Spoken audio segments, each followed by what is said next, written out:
नमस्कार, जनता टीवी देख रहे हैं आप। आपके साथ मैं हूं अंजलि भंडारी और रुक करेंगे इस बीच आ रही बड़ी खबर की और बड़ी जानकारी आ रही है दिल्ली से। तो आज जेल से बाहर आएंगे आम आदमी पार्टी सांसद संजय सिंह। ये इस वक्त की बड़ी खबर आपको बता रहे हैं। आज जेल से बाहर आएंगे संजय सिंह। कल सुप्रीम कोर्ट से उन्हें जमानत मिली थी, तो संजय सिंह का अस्पताल में रूटीन चेकअप होगा। परिवार के साथ अस्पताल में मौजूद संजय सिंह, ILBS अस्पताल में संजय सिंह का रूटीन चेकअप जो है वो चल रहा है। थोड़ी देर में संजय सिंह बाहर आएंगे। तो बड़ी खबर, अस्पताल से डिस्चार्ज के बाद तिहाड़ जेल जाएंगे। तिहाड़ जेल से ही संजय सिंह बेल पर रिहा होंगे। तो आज जेल से बाहर आएंगे संजय सिंह। कल सुप्रीम कोर्ट से मिली थी उन्हें जमानत। ये इस वक्त की बड़ी खबर। संजय सिंह का अस्पताल में रूटीन चेकअप चल रहा है और उसके बाद फिर तिहाड़ आएंगे। परिवार के साथ अस्पताल में मौजूद संजय सिंह। ILBS अस्पताल में संजय सिंह का रूटीन चेकअप चल रहा है। थोड़ी देर में संजय सिंह का रूटीन चेकअप होगा और उसके बाद अस्पताल से डिस्चार्ज के बाद सीधे तिहाड़ जेल जाएंगे, क्योंकि वहीं से उन्हें बेल पर रिहा किया जाएगा। तो आज जेल से बाहर आएंगे संजय सिंह। इस वक्त की बड़ी वर्चुअल रैली करेंगे, बूथ अध्यक्षों से भी करेंगे संवाद। ये बड़ी खबर आ रही है। तो नमो रैली को संबोधित करेंगे पीएम मोदी। ये बड़ी खबर आपको बता रहे हैं। तीसरे चरण के 10 सीटों पर पीएम की नमो रैली। नमो ऐप के जरिए 10 सीटों पर वर्चुअली रैली करेंगे। तो बूथ अध्यक्षों से भी संवाद प्रधानमंत्री करेंगे। ये बड़ी खबर, नमो रैली को संबोधित करेंगे पीएम मोदी। जो जानकारी आ रही है आपको बता रहे हैं। तीसरे चरण की 10 सीटों पर पीएम की नमो रैली होने जा रही है। तो नमो ऐप के जरिए 10 सीटों पर वर्चुअल रैली यहां पर की जाएगी। बूथ अध्यक्षों से भी संवाद करेंगे। तो नमो रैली को संबोधित करेंगे पीएम मोदी। ये बड़ी खबर आपको बता रहे हैं। तीसरे चरण के 10 सीटों पर पीएम की ये रैली होने जा रही है। बड़ी खबर आपको बता रहे हैं। बड़ी जानकारी आपको दे रहे हैं। बूथ अध्यक्षों से भी संवाद करेंगे। बड़ी खबर, नमो रैली को संबोधित करेंगे पीएम मोदी। तीसरे चरण के 10 सीटों पर पीएम की नमो रैली। नमो ऐप के जरिए 10 सीटों पर वर्चुअल रैली करेंगे। बूथ अध्यक्षों से भी संवाद करेंगे प्रधानमंत्री नरेंद्र मोदी। नमो रैली को संबोधित करेंगे पीएम मोदी। ये बड़ी खबर आ रही है। तीसरे चरण के 10 सीटों पर पीएम की रैली आज होने जा रही है। तो बड़ी खबर, 80 की रस्साकसी और नमो ऐप के जरिए 10 सीटों पर वर्चुअल रैली प्रधानमंत्री नरेंद्र मोदी करेंगे। बड़ी खबर आपको बता रहे हैं। नमो रैली को संबोधित करेंगे प्रधानमंत्री नरेंद्र मोदी। तीसरे चरण के 10 सीटों पर पीएम की नमो रैली होने जा रही है। नमो ऐप के जरिए 10 सीटों पर वर्चुअली रैली की जाएगी। बूथ अध्यक्षों से भी संवाद करेंगे प्रधानमंत्री। संभल, बदायूं, बरेली, आंवला में संबोधन होगा। एटा, हाथरस, आगरा में भी संबोधन होगा। फतेहपुर सीकरी, फिरोजाबाद, मैनपुरी में संबोधित करेंगे। टीएन मिश्रा संवाददाता हमारे साथ इस खबर पर जुड़ गए हैं साथ जानकारी के साथ। टीएन, नमो ऐप के जरिए प्रधानमंत्री नरेंद्र मोदी आज संबोधित करने जा रहे हैं। कितना जोश उत्साह जो है वो कार्यकर्ताओं में देखने को मिल रहा है, क्योंकि चुनावी साल है। ऐसे में बीजेपी ने अपनी पूरी ताकत झोंक दी है चुनावी प्रचार प्रसार में। देखिए अंजलि, बीजेपी प्रधानमंत्री पर लगातार 400 पार का जो बात कह रहे हैं कि इस बार 400 पार, तो ये उसके लिए वास्तव में भाजपा मेहनत भी करे। पूरे देश में चारों तरफ प्रचार प्रसार लगा हुआ है। और अब यूपी के जहां पहले चरण के चुनाव की बात है, तो ये जो 10 सीटें हैं, इन्हीं 10 सीटों के सारे कार्यकर्ता 22,648 जो है बूथ के कार्यकर्ताओं सीधे आज जुड़ेंगे और उनसे सीधे बात करेंगे। उनका फीडबैक भी लेंगे। ये भी माना जाए खुद से उनका लाइव इंस्ट्रक्शन भी होगा कि सीधे बात करके उनसे जानेंगे क्या क्या समस्याएं आती हैं। लेकिन इस बार जहां तक है 370 वोट हर बूथ पर ज्यादा पड़े, ये भी सिद्धांत भाजपा ने बना रखा है। तो ये पूरी तैयारी बहुत बड़े स्तर पे है। पूरा देखिए, पश्चिम उत्तर प्रदेश में गृह मंत्री अमित शाह, रक्षा राजनाथ सिंह और भूपेंद्र सिंह भाजपा अध्यक्ष, ये लगातार योगी आदित्यनाथ लगातार 3-3 जो है सभाएं रोज कर रहे हैं। तो एक संसदीय क्षेत्र में 3-3 सभाएं सीएम का करना, तो ये बहुत बड़ी भाजपा की बात है। और इस जीत को लेकर के भाजपा तभी उत्साहित भी है कि हम 80 में 80 सीटें जीतेंगी। कारण क्या है, उसका प्रचार सबसे आगे है और सबसे ज्यादा उसकी तैयारी भी है। तो इन्हीं तैयारियों को प्रधानमंत्री आज जायजा लेंगे और 22,648 जो बूथ एजेंट्स हैं, उनके जो कार्यकर्ता हैं, उनसे सीधे रूबरू होंगे। जी अंजलि। टीएन, लेकिन कुल मिलाकर अगर यूपी के समीकरणों की अगर यहां पर बात की जाए, बीजेपी की तरफ से किस तरीके की संभावनाएं जो है वो यहाँ पर जुटाई जा रही है, क्योंकि इस बीच एक तरफ बीजेपी चुनावी मोड में है तो दूसरी तरफ INDIA गठबंधन के भी तमाम विपक्षी दल हैं जो कि इस बार चुनावी मैदान में एक साथ उतरे हैं, और कुछ क्षेत्रीय दल भी हैं जो कि इनसे परे होकर चुनावी मैदान में उतरे हुए हैं। तो इस बार किस तरीके के चुनावी समीकरण देखने को मिल सकते हैं उत्तर प्रदेश में खासकर? देखिए अंजलि, उत्तर प्रदेश में भाजपा का पल्लर तो निसंकोच एकदम भारी है, इसमें कोई संदेह नहीं है। भाजपा तो भारी रहेगी सब पर, क्योंकि भाजपा की तैयारी बहुत पहले से है, और दूसरे दल भी जो प्रत्याशी हो इसमें आम प्रत्याशी बदलने में, प्रत्याशी उतारने में, रायबरेली और अमेठी जैसी सीट पर भी इंडिया गठबंधन अपना प्रत्याशी नहीं उतार पाया, जो सबसे महत्वपूर्ण यूपी की सीटें मानी जाती हैं।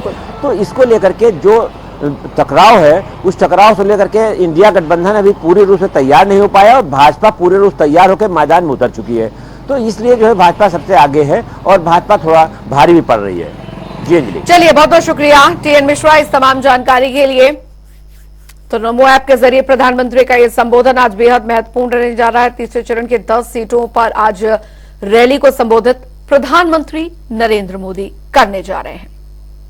आगे बढ़ेंगे, एक बड़ी खबर आ रही है, बड़ी जानकारी आ रही है, वो आपको बताने जा रहे हैं। बड़ी खबर, बड़ी जानकारी इस बीच आ रही है। CM योगी का आज का कार्यक्रम आपको बता देते हैं। उत्तर प्रदेश के मुख्यमंत्री CM योगी का 2 जनपदों के दौरे पर आज मुख्यमंत्री रहेंगे, आगरा, वाराणसी। तो बड़ी खबर आपको बता रहे हैं, CM योगी का आज का कार्यक्रम 2 जनपदों के दौरे पर आज रहेंगे मुख्यमंत्री, आगरा, वाराणसी में प्रबुद्ध सम्मेलन को संबोधित करेंगे मुख्यमंत्री। वाराणसी में लोकसभा बैठक में भी शामिल होंगे। तो ये इस वक्त की बड़ी खबर आपको बता रहे हैं। ब्रिज किशोर हमारे साथ आगरा से इस बीच जुड़ गए हैं ज्यादा जानकारी के साथ। ब्रिज किशोर, आज मुख्यमंत्री योगी आदित्यनाथ आगरा के दौरे पर आ रहे हैं, क्या कुछ तैयारियां कर ली गई हैं, क्या कुछ कार्यक्रम रहेंगे वहां पर उनके? योगी आदित्यनाथ करीब 11 बजे आगरा एयरपोर्ट पहुंचेंगे। वहां से हेलीकॉप्टर द्वारा फतेहपुर सीकरी जो लोकसभा है उसमें राजकुमार चाहर के लिए वोट मांगने के लिए संसभा क्षेत्र में AP इंटर कॉलेज में प्रबुद्ध सम्मेलन में भाग लेंगे, वहां वोट के लिए उनके लिए अपील करेंगे। उसके बाद आगरा में SP सिंह बघेल है जो उनके लिए लोकसभा चुनाव में उनके लिए वोट मांगेंगे, और वो आगरा में MP रोड पे खास कार्यक्रम रखा गया है, वहां पे वो प्रोग्राम करेंगे। पुलिस की अगर सुरक्षा की बात करें तो प्रशासन ने लगातार 2 दिन से पूरी सुरक्षा व्यवस्था चाक चौबंद रखी हुई है। CM के कार्यक्रम को लेकर प्रशासन का जो रूट है वो पूरा तैयार कर लिया गया है। जहां जहां कार्यक्रम होने वहां की तैयारियां, पूरी सुरक्षा व्यवस्था तैयार कर ली गई है। जी अंजनी। ब्रिज किशोर, क्योंकि चुनावी साल है, ऐसे में लगातार इस तरीके के आयोजनों को दौर चल रहा है, क्योंकि आज प्रधानमंत्री नरेंद्र मोदी भी आज संबोधित करने वाले हैं। जाहिर तौर पर उस कार्यक्रम में मुख्यमंत्री भी मौजूद रहेंगे। कार्यकर्ताओं में कितना उत्साह बना हुआ है चुनावी साल को लेकर भी? देखिए, चुनाव को लेकर पिछले 2 दिनों से लगातार कार्यक्रम की जो CM का कार्यक्रम था उसे घोषित होते ही या कार्यकर्ताओं में भारी उत्साह है। कार्यकर्ता CM के प्रोग्राम के लिए लगातार तैयारियों में लगे हुए हैं। जहां जहां CM का प्रोग्राम है वहां पहले से तैयारियां कर ली गई हैं, और कार्यकर्ताओं में भारी उत्साह है। जी अंजलि। तो कितने बजे का कार्यक्रम है वहां आने का मुख्यमंत्री का? करीब 11 बजे आगरा एयरपोर्ट पहुंचेंगे, वहां से हेलीकॉप्टर द्वारा शमशाबाद के AP इंटर कॉलेज में 11:30 बजे पहुंचेंगे। उसके बाद करीब 1-1:30 बजे आगरा में जो दूसरा कार्यक्रम है उनका, उस कार्यक्रम में पहुंचेंगे। वहीं अगर बात करें तो लोकसभा फतेहपुर सीकरी लोकसभा में राजकुमार चाहर चुनाव लड़ रहे हैं। और अगर बीजेपी के विधायक हैं चौधरी बाबूलाल, वो बगावत पर उतर आए हैं, वो अपने बेटे को चुनाव निर्दलीय लड़ाने की घोषणा करती है। हालांकि इस समय CM योगी आदित्यनाथ आगरा पहुंच रहे हैं। संभावना जताई जा रही है कि बाबूलाल को मनाने के लिए CM योगी आदित्यनाथ से आज बात कराई जा सकती है, जिसके से कि वो निर्दलीय चुनाव लड़ रहे हैं और वहां के जो प्रत्याशी लोकसभा प्रत्याशी राजकुमार चाह रहे हैं वो जीत हासिल करें। जी चलिए, बहुत बहुत शुक्रिया इस तमाम जानकारी के लिए। तो आज मुख्यमंत्री योगी आदित्यनाथ के जो कार्यक्रम हमने आपको यहाँ पर बताया, वाराणसी और आगरा के दौरे पर जाएंगे। महत्वपूर्ण जानकारी आपको दे रहे हैं। बढ़ेंगे आगे, एक और बड़ी खबर आ रही है, बड़ी जानकारी इस बीच आपको बताने जा रहे हैं।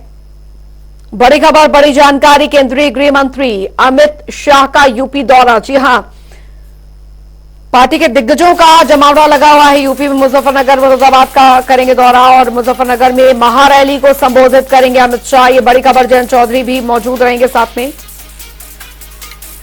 मुरादाबाद में संगठनात्मक बैठक में शामिल होंगे। केंद्रीय गृह मंत्री अमित शाह का ये दौरा यूपी का बेहद महत्वपूर्ण माना जा रहा है। मुजफ्फरनगर, मुरादाबाद का दौरा करेंगे। मुजफ्फरनगर में महारैली को संबोधित करेंगे। जयंत चौधरी भी मौजूद रहेंगे, ये इस वक्त की बड़ी खबर आपको बता रहे हैं। तो अमित शाह का यूपी दौरा, मुजफ्फरनगर मुरादाबाद के प्रवास पर रहेंगे। पवन अग्रवाल संवाददाता मुजफ्फरनगर से हमारे साथ जुड़ गए हैं ज्यादा जानकारी के साथ। पवन, केंद्रीय गृह मंत्री अमित शाह का दौरा है, फिलहाल क्या कुछ तैयारियां कर ली गई है वहां पर? अंजलि, मैं आपको बता दूं, आज जनपद मुजफ्फरनगर में गृह मंत्री अमित शाह का दौरा है, चुनावी जनसभा है और इस दौरे में रालोद सुप्रीमो जयंत चौधरी भी मंच साझा करेंगे। यह जो जनसभा है, आज जो दौरा है गृह मंत्री का, वो पुराना विधानसभा का जाटरेंज क्षेत्र है और उसका शाहपुर कस्बा पड़ता है, जो मंत्री संजीव बालियान का गांव भी है, जो प्रत्याशी भारतीय जनता पार्टी के हैं। वहां पर जाटों को रिझाने के लिए गृह मंत्री अमित शाह आज जनसभा कर रहे हैं और यहाँ से चुनावी बिगुल बिकेंगे। 3 दिन पहले यहाँ प्रधानमंत्री नरेंद्र मोदी ने क्रांति धरा मेरठ से चुनावी आगाज किया था, एक बड़ी रैली की थी जिसमें सभी आसपास के लोकसभा प्रत्याशी रहे थे, सुप्रीमो जयंत चौधरी भी मौजूद रहे थे, मुख्यमंत्री योगी आदित्यनाथ जी रहे थे, प्रदेश अध्यक्ष भूपेंद्र चौधरी रहे थे। तो आज एनसीआर में मुजफ्फरनगर लोकसभा पर, यह मुजफ्फरनगर लोकसभा की हॉट सीट है, जहां संजीव बालियान और सपा से गठबंधन से हरेंद्र मलिक आमने सामने है और लगातार एक दूसरे पर आरोप प्रत्यारोप लगा रहे हैं। तो आज पहली रैली गृह मंत्री अमित शाह की मुजफ्फरनगर लोकसभा के जाटलैंड क्षेत्र में अंजलि है, जहां से चुनावी देंगे और कार्यकर्ताओं को, नेताओं को जीत का मंत्र देंगे। अंजलि, बिल्कुल पवन, क्योंकि उत्तर प्रदेश जाहिर तौर पर दिल्ली का रास्ता उत्तर प्रदेश से होकर गुजरता है और सबसे बड़ा प्रदेश है, ऐसे में बीजेपी की अगर यहाँ पर बात की जाए तो पूरी की पूरी ताकत यहाँ पर चुनावों को लेकर झोंक दी गई है। क्योंकि अगर आज की बात की जाए तो प्रधानमंत्री का आज कई संबोधन है प्रधानमंत्री के नमो ऐप के जरिए, दूसरी तरफ मुख्यमंत्री भी ताबड़तोड़ दौरे कर रहे हैं, केंद्रीय गृह मंत्री अमित शाह का ये दौरा यहाँ पर, यानी तमाम जो आला नेतृत्व है पूरी तरीके से यूपी में यहाँ डेरा डाले हुए हैं।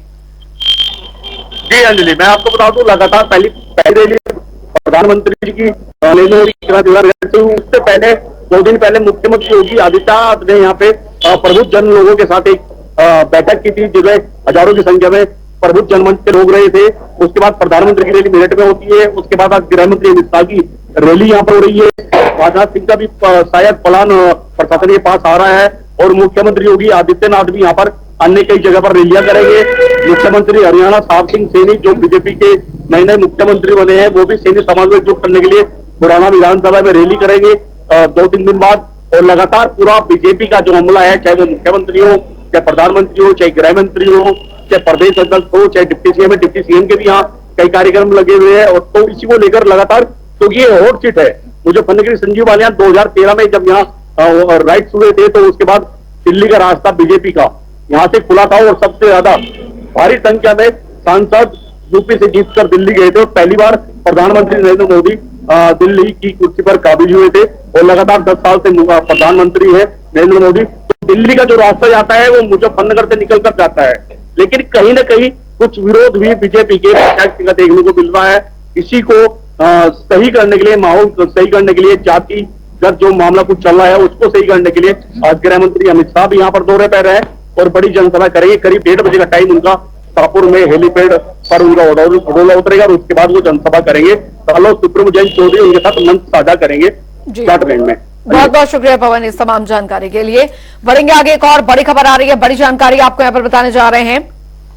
बड़ी खबर, बड़ी जानकारी इस बीच आ रही है, सपा और महादल का फिर हुआ गठबंधन, ये इस वक्त की बड़ी खबर। केशव देव मौर्य ने अखिलेश को समर्थन दिया है।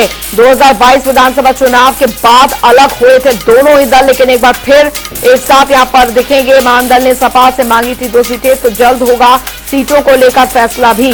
तो सीटों को लेकर फैसला होगा, सपा और महादल का फिर हुआ गठबंधन, ये बड़ी खबर आपको बता दें। केशव देव मौर्य ने अखिलेश को समर्थन दिया है। 2022 विधानसभा चुनाव के बाद अलग हुए थे दोनों ही दल।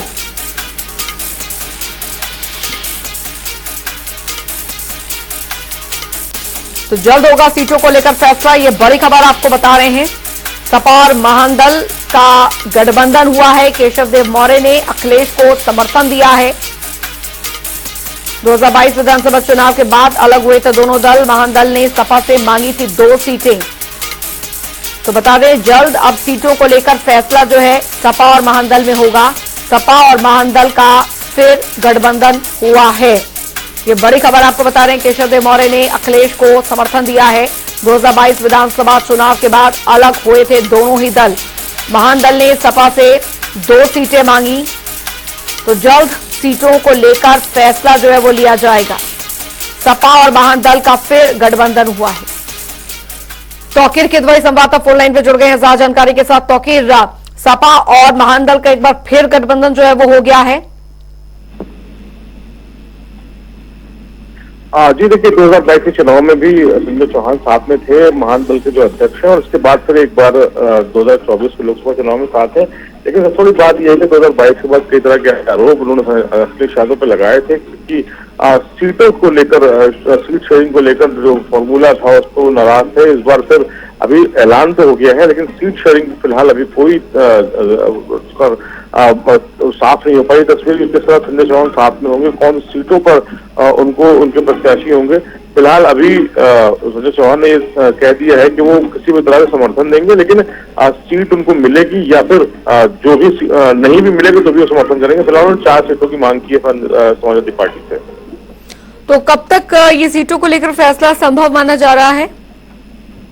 देखिए, चुनाव काफी करीब आ चुके हैं, तो माना जा रहा है 1 से 2 दिन के अंदर ही ये फैसला हो जाएगा कि संजय चौहान आखिर कितने सीटों पर लड़ेंगे और कहां से लड़ेंगे। बहुत बहुत शुक्रिया इस तमाम जानकारी के लिए तौकीर।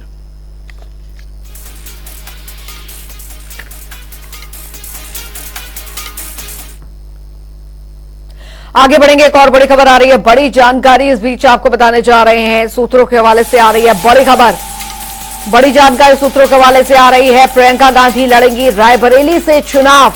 ये बड़ी खबर सूत्रों के हवाले से आ रही है कि रायबरेली से चुनावी मैदान में प्रियंका गांधी को उतारा जा सकता है। कांग्रेस नेताओं ने तैयारियां शुरू की हैं। ये इस वक्त की बड़ी खबर सूत्रों के हवाले से। जल्द ही प्रत्याशी की जो घोषणा है वो होगी। तो बीजेपी ने भी अभी तक ये घोषणा जो है वो की है। इस वक्त की बड़ी खबर आपको बता रहे हैं। तो सूत्रों के हवाले से इस वक्त की बड़ी खबर आपको बता दें, प्रियंका गांधी वाड्रा लड़ेंगी रायबरेली से चुनाव। तैयारियां पार्टी के अंदर खाने चल रही है। कांग्रेस नेताओं ने तैयारियां शुरू कर दी है। जो जानकारी जल्द ही प्रत्याशी की घोषणा होगी। तो बता दें आपको, बीजेपी ने भी अभी तक ये घोषणा, ये इस वक्त की बड़ी खबर सूत्रों के हवाले से आ रही है।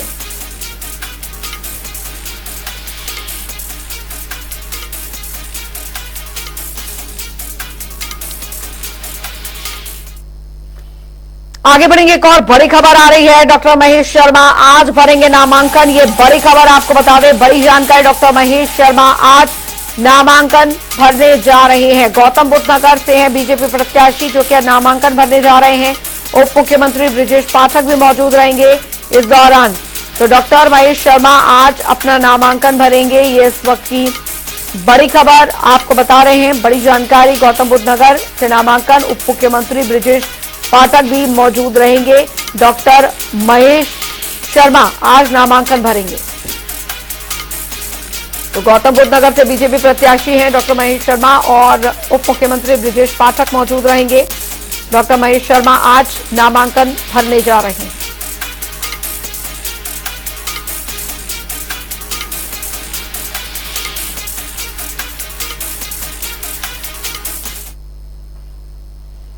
उधर एक और बड़ी खबर आ रही है, बीजेपी प्रत्याशी भोला सिंह करेंगे नामांकन। ये बड़ी खबर, बड़ी जानकारी आ रही है, वो आपको बता दें। बीजेपी प्रत्याशी भोला सिंह नामांकन करेंगे। तो डिप्टी सीएम केशव प्रसाद मौर्य भी मौजूद रहेंगे। ये बड़ी खबर आपको बता दें। बुलंदशहर से बीजेपी प्रत्याशी हैं भोला सिंह। नामांकन सभा का भी आयोजन जो है वो होगा। बीजेपी प्रत्याशी भोला सिंह करेंगे नामांकन। ये बड़ी खबर आपको बता रहे हैं। डिप्टी सीएम केशव प्रसाद मौर्य भी मौजूद रहेंगे इस दौरान। बुलंदशहर से बीजेपी प्रत्याशी हैं भोला सिंह। नामांकन सभा का भी आयोजन जो है वो होगा। बीजेपी प्रत्याशी भोला सिंह नामांकन करेंगे। तो डिप्टी सीएम केशव प्रसाद मौर्य भी मौजूद रहेंगे इस दौरान। बुलंदशहर से बीजेपी प्रत्याशी हैं भोला सिंह। नामांकन सभा का भी आयोजन जो है वो होगा। इस वक्त की बड़ी खबर, बीजेपी प्रत्याशी भोला सिंह नामांकन करेंगे। तो डिप्टी सीएम केशव प्रसाद मौर्य भी मौजूद रहेंगे।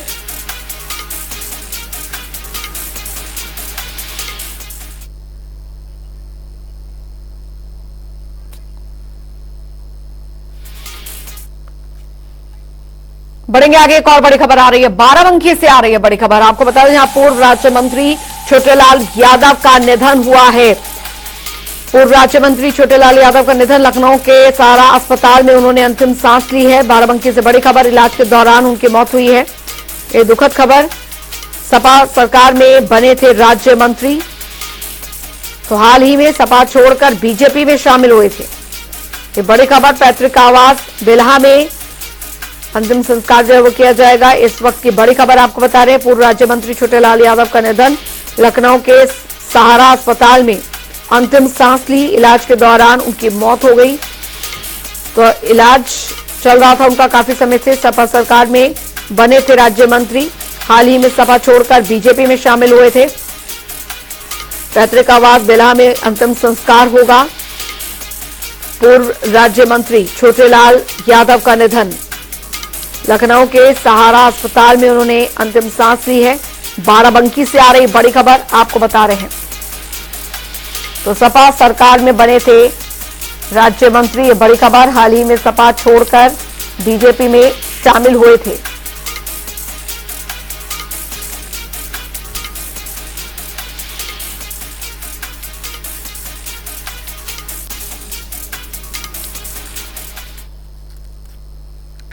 बढ़ेंगे आगे, उधर बदायूं जिले के सपा के कार्यकर्ता सम्मेलन में शिवपाल यादव पहुंचे, जहां पर उनके सामने ही उनके बेटे आदित्य यादव को बदायूं से लोकसभा चुनाव 2024 लड़ने का प्रस्ताव पास हो गया। हालांकि इस पर आखिरी फैसला अखिलेश यादव करेंगे। वहीं भाजपा प्रवक्ता ने चुटकी ली, उन्होंने कहा कि हाथ मिलाते रहेंगे सपाई और टिकट पाएंगे चाचा और भाई। यहाँ सम्मेलन में तो प्रस्ताव पास कर ही दिया है, तो जब प्रस्ताव सम्मेलन ने पूरे कार्यकर्ताओं ने कर दिया है, अब ये प्रस्ताव जाएगा राष्ट्रीय नेतृत्व के पास, तो अब राष्ट्रीय नेतृत्व भी सहमति मिल जानी चाहिए। हाथ मलते रहेंगे सपाई, टिकट पाएंगे चाचा और भाई, यही समाजवादी पार्टी की आज असलियत बची हुई है। समाजवादी पार्टी में पहले बदायूं में शिवपाल सिंह यादव को कैंडिडेट घोषित किया, अब शिवपाल सिंह यादव वहां बेटे के लिए टिकट चाह रहे हैं और समाजवादी पार्टी इस पर विचार कर रही है।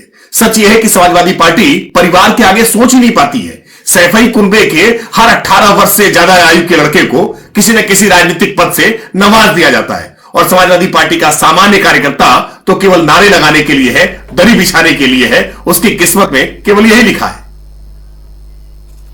उधर अलीगढ़ में बेसिक शिक्षा मंत्री संदीप सिंह की जुबान फिसल गई और उन्होंने बीजेपी पार्टी को भूलकर बसपा को अपनी पार्टी कह दिया, जिसका वीडियो अब सोशल मीडिया पर वायरल हो रहा है।